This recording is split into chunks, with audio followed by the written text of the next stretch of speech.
देवरानी और जेठानी। एक बार की बात है, एक परिवार में एक देवरानी और जेठानी के बीच बहुत प्यार था।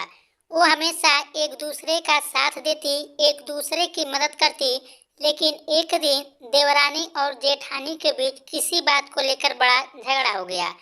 और झगड़े की वजह से बात इतनी बढ़ गई कि दोनों ने एक दूसरे को बात न करने की और मुंह तक न देखने की कसम खा ली।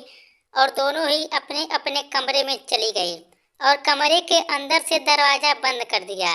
लेकिन थोड़ी देर बाद जेठानी के कमरे के दरवाजे पर खटखट आवाज हुई। तभी अंदर से जेठानी ऊंची आवाज से बोली कि कौन है। तभी बाहर से आवाज आई कि दीदी मैं हूँ। तभी जेठानी ने अपना दरवाजा जोर से खोला और देवरानी को सामने देखते हुए बोली, अभी तो बड़ी बड़ी कस्में खा कर गई थी कि कभी बात नहीं करेंगे, एक दूसरे का कहीं मुंह नहीं देखेंगे, तो अब यहाँ क्यों आई हो। तभी देवरानी ने कहा कि दीदी मैं कसम खाकर तो गई थी कि हम बात नहीं करेंगे, एक दूसरे का मुंह नहीं देखेंगे। लेकिन मुझे माँ की कही एक बात याद आ गई कि जब भी किसी से लड़ाई झगड़ा हो जाए तो उसकी अच्छाइयों को याद करो।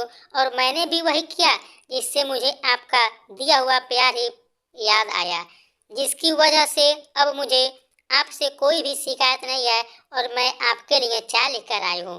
तभी जेठानी के आंखों में से आंसू आ गए और दोनों एक दूसरे के गले लग गई और बाद में दोनों एक साथ बैठकर चाय पीने लगे। कहानी से सीख, अपने जीवन में हमेशा याद रखें कि क्रोध को क्रोध से नहीं जीता जा सकता, बल्कि क्रोध को प्यार से जीता जा सकता है। जिस प्रकार आग आग से नहीं बुझती बल्कि पानी से बुझती है, उसी प्रकार हमारे रिश्तों में क्रोध को क्रोध से नहीं जीता जा सकता, बल्कि प्यार से, संयम से जीता जा सकता है।